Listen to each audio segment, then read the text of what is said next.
নমস্কার, 24 ঘন্টায় স্বাগত। আমি পূজা রয়েছে আপনাদের সঙ্গে। তিস্তা চুক্তি নিয়ে নয়া উদ্যোগ কেন্দ্রের। সিকিমে তিস্তার ওপর দেওয়া 8টি বাঁধ পরিদর্শনে কেন্দ্রীয় দল, নদী বিশেষজ্ঞ সহ উচ্চ পদস্থ আধিকারিকদের নিয়ে গঠিত হয়েছে দল। কিভাবে তিস্তার ওপর বাঁধ দেওয়া হয়েছে তা খতিয়ে দেখা হবে। উজ্জ্বল মুখার্জি আমাদের প্রতিনিধি, আমাদের থেকে। উজ্জ্বল, আল্লাহ, কি সিদ্ধান্ত নিচ্ছে কেন্দ্র?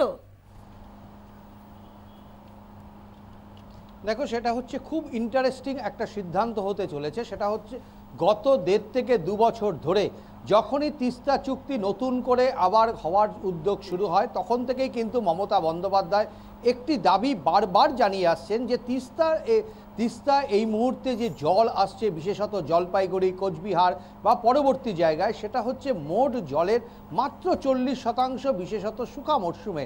বাকি জলটা কিন্তু সিকিমে যে 8টা বাঁধ দেওয়া হয়েছে এবং সেখানে জলবিদ্যুৎ কেন্দ্র তৈরি করা হয়েছে, সেখানেই কিন্তু অধিকাংশ জলকে আটকে রাখা হচ্ছে শুকা মরশুমের সময়। আর বর্ষাকালে সেই বাঁধগুলোকে খুলে দেওয়া হয়, যার জন্য তিস্তার জলে গোটা উত্তরবঙ্গ ভাসে।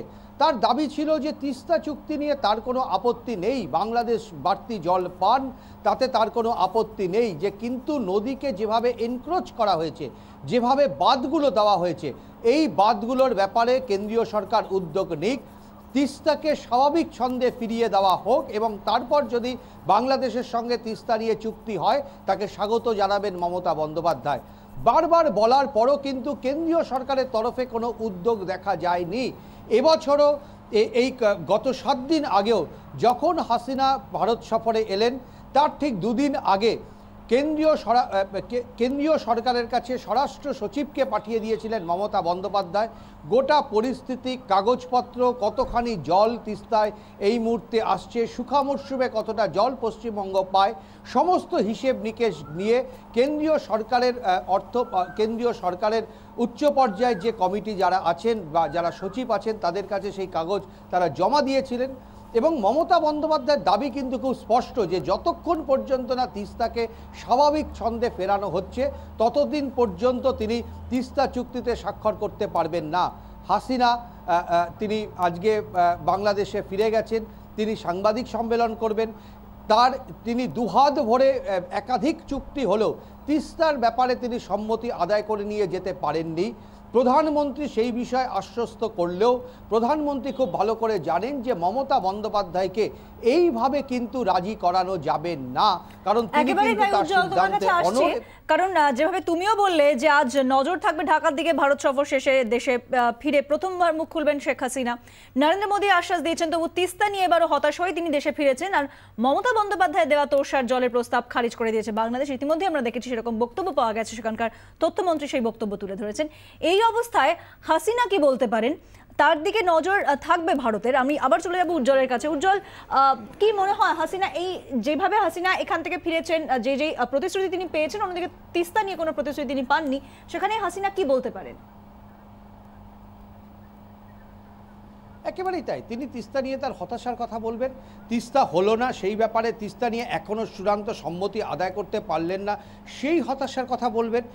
প্রধানমন্ত্রী তাকে আশ্বস্ত করেছেন, সেই কথা বলবেন, কারণ ভারত ছাড়ার আগেই তিনি সে কথা বলে গেছেন। এবং আমরা জানি না যে তিস্তা পাওয়ার ব্যাপারে মমতা বন্দ্যোপাধ্যায়ের নাম না পাওয়ার জন্য মমতা বন্দ্যোপাধ্যায়ের দিকে তিনি আঙুল তুলবেন কিনা, যদিও তার সঙ্গে মমতা বন্দ্যোপাধ্যায়ের অত্যন্ত ভালো সম্পর্ক।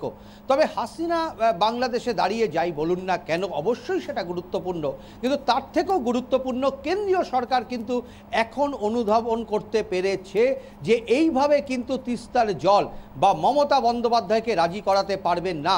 কারণ উত্তরবঙ্গকে বিপদের মধ্যে ফেলে, শিলিগুড়ির মানুষ, জলপাইগুড়ির মানুষ, কোচবিহারের মানুষকে বিপদের মধ্যে ফেলে মমতা বন্দ্যোপাধ্যায় কিন্তু কিছুতেই তিস্তা চুক্তিতে স্বাক্ষর করবে না। ফলে অনেক দিন বাদে বরফ গলতে চলেছে।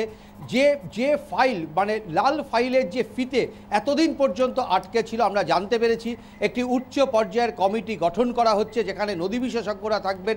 তারা এ মাসের শেষে অথবা সামনের মাসে তারা সিকিমে যাবেন। যেভাবে বাঁধগুলোকে দেওয়া হয়েছে, ভৌগোলিক নিয়ম অনুযায়ী নদীর উপর বাঁধ দেওয়ার যে ইন্টারন্যাশনাল রুলস রয়েছে সেগুলোকে মেনে বাঁধ দেওয়া হয়েছে কিনা সেগুলো তারা খতিয়ে দেখবেন, এবং তারপর তারা রাজ্য সরকারের প্রতিনিধিদের সঙ্গে কথা বলবেন এবং এই বাঁধগুলো থেকে যাতে জলকে এনক্রোচ করা না হয় এই বিষয়টি তারা চূড়ান্ত করার চেষ্টা করবেন। এবং একমাত্র কেন্দ্রীয় সরকার জানেন যে তিস্তাকে স্বাভাবিক ছন্দে ফেরানোর পরই মমতা বন্দ্যোপাধ্যায়কে দিয়ে তিস্তা চুক্তিতে স্বাক্ষর করানো যেতে পারে। ফলে বহুদিন বাদে বহু চেষ্টার পর এখন কিন্তু সেই উদ্যোগে হাত দিল কেন্দ্রীয় সরকার। সবাই অপেক্ষায় রয়েছে, কতটা সফল হয় তার দিকে নজর থাকবে। উজ্জ্বল, অনেক ধন্যবাদ। উজ্জ্বল মুখার্জি আমাদের প্রতিনিধি আমাদের সঙ্গে ছিলেন না।